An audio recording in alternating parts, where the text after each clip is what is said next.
Not all probiotics are created equal. New Purina Systemic Supplement remains live and active after the pelleting process and throughout the digestive system, making it all the way to the hind gut. Systemic was designed to support normal recovery after exercise and occasional gastrointestinal stress. Whether you're using a probiotic now or not, it's time to use a live and active supplement from a name you trust. Visit mq.purinamills.com to try a Purina Systemic Probiotic Supplement today.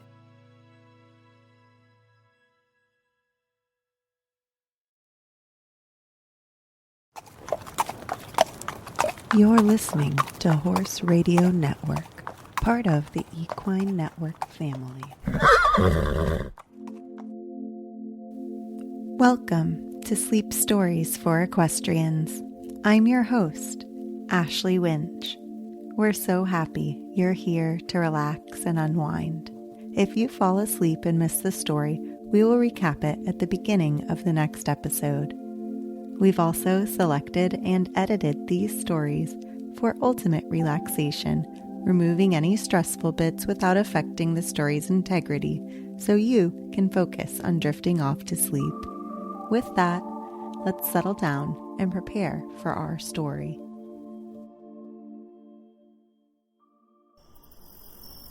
The gates are closed, the horses sleep, the day's work done, the chores complete. Now let us rest, our bodies and minds. Drift off to sleep and close your eyes.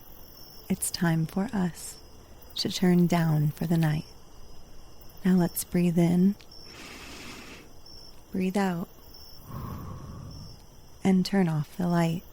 One more time. Breathe out, breathe in. Now, let us begin. Some well-known horses.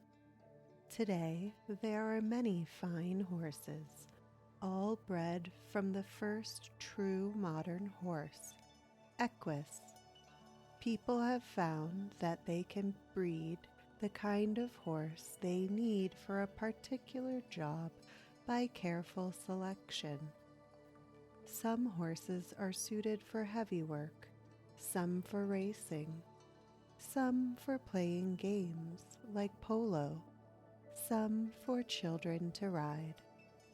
Experts on horses tell us that there are some 60 recognized breeds of horses in the world. Some of the breeds that we might come across on a farm, pulling a heavy wagon, racing, taking vacationists for a ride, or walking in a zoo or park with small boys on their backs. The thoroughbred was first bred in England. It is a mixture of English racing and Arabian stock. All racing horses at recognized meets must be registered thoroughbreds. The name thoroughbred applies only to the one breed of horse with that name.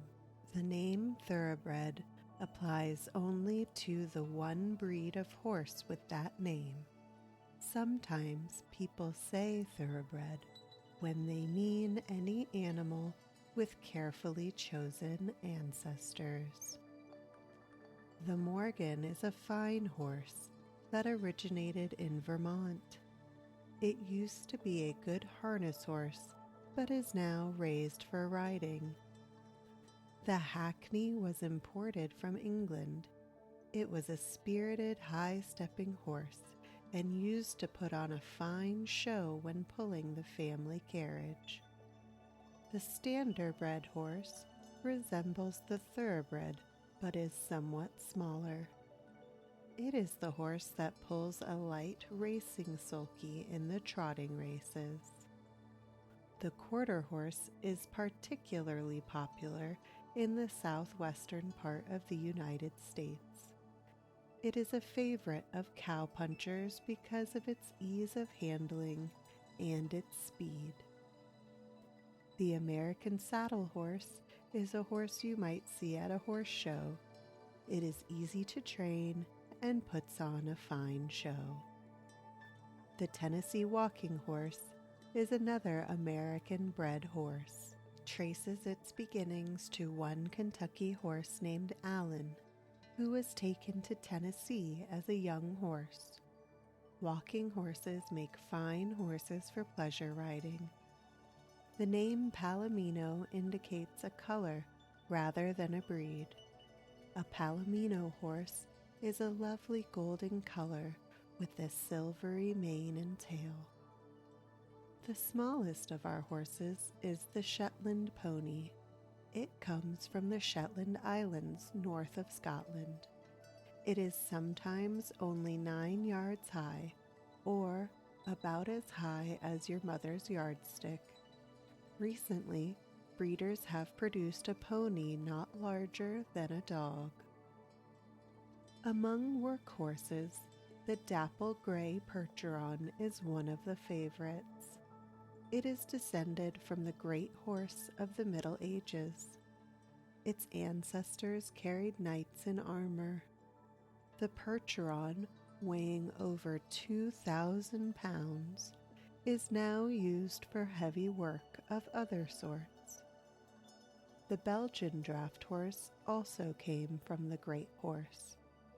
It is much like a Percheron, but its color is usually chestnut. The largest of workhorses is the Shire, a descendant of the English great horse. It sometimes weighs over 2,200 pounds, 200 pounds more than a ton. It often stands 17 hands high and has thick bunches of hair or feathers on its legs. The fine horses that the Spaniards brought to the New World were bred, and the missions, traders, and Indians got some of their own horses. When they escaped from their owners, they became wild. Such horses are now called Mustangs. There are few pure-blooded Mustangs today. The strong, wiry little pony of the Indians is called a cayuse. A polo pony is not a special breed. Any good small horse that is trained to play polo is called a polo pony. There are many other fine horses too many to tell about here. By this time you can see what an effect man has had on horses. Let's see what effect horses have had on man and his fun. Horses in sport and in fun. All through history, the horse has been man's companion in the hunt. Fox hunting is a popular sport in England and in some parts of our own country. Horses and hounds join in the chase. Hunters, as the horses are called, have to be good jumpers. When the fox goes under the hedge or fence or over a stone wall, the hunter must go over to follow it. Wild boars are very dangerous animals. In Europe and in Asia, people hunt boars on horseback. An early form of hunting on horseback was done with the aid of trained birds called falcons. The falcon was taught to ride hooded on the wrist of the hunter until game was seen. Then the hood was taken off the bird's head and it flew after its prey. When the falcon had downed its quarry, it returned to its master's wrist and was hooded again until the next try. Another way of hunting from horseback is with the bola. The bola is made of 2 or 3 stone balls fastened to strong cords. It is swung around the head and then let go at the prey. If it strikes, the whirling stones twist the cords around the animal, throwing it until the rider can reach it. The bola is used in South America for some of the same purposes as we use the lasso. Horse racing is a very old sport. Almost 3,000 years ago, horses were raced at the Olympic Games. The Greeks raced chariots and also horses ridden by young boys. As far back as 508 BC, a young jockey fell off his horse.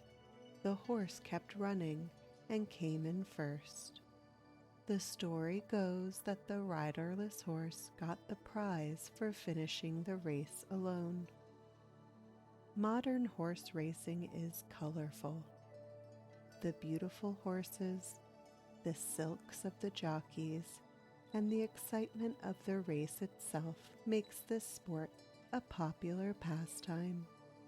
Polo is an exciting and sometimes dangerous game. It was played in Persia and in India hundreds of years ago. Modern polo arose in the 19th century when British cavalry officers stationed in India watched the original game and decided it would be fun to play. The idea of polo is to hit the ball past the opponent's goal with post and mallet. One of the most exciting and dangerous forms of horse racing is the steeplechase. It is really a cross-country race on horseback.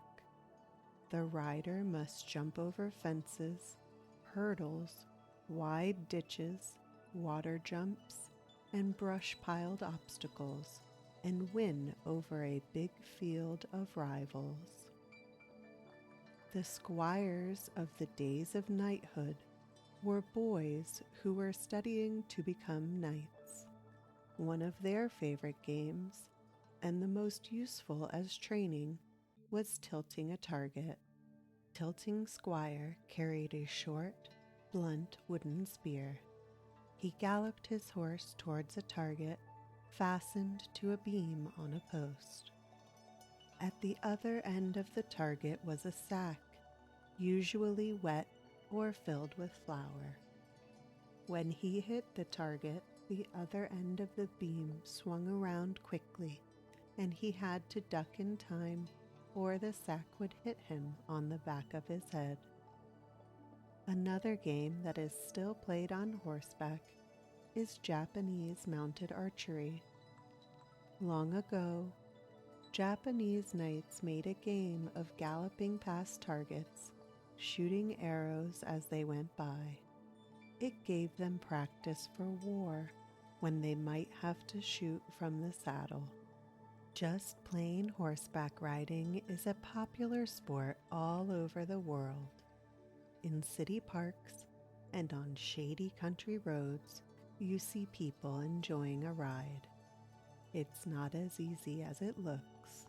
You must learn how to mount, how to sit, and how to handle your horse. You must remember, too, that a horse is not a machine and needs gentle handling. Some people like to watch horses in action. Some horses are highly trained to perform in the theater and at the circus. They seem to be able to count or spell out letters. You and I know that the horse cannot really spell or add, but is following cues or instructions given by its trainer.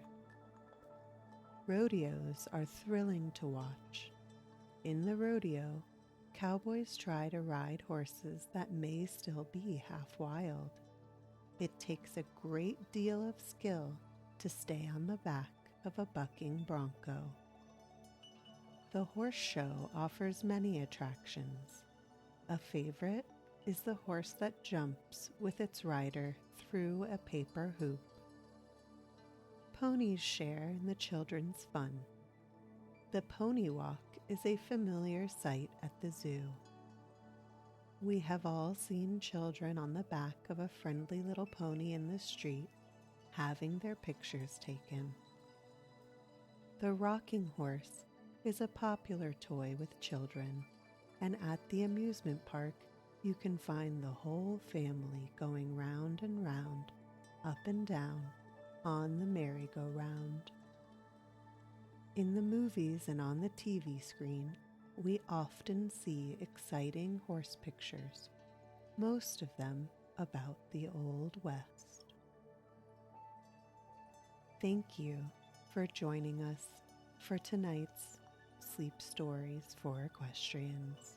We hope this gentle music carries you off to slumberland.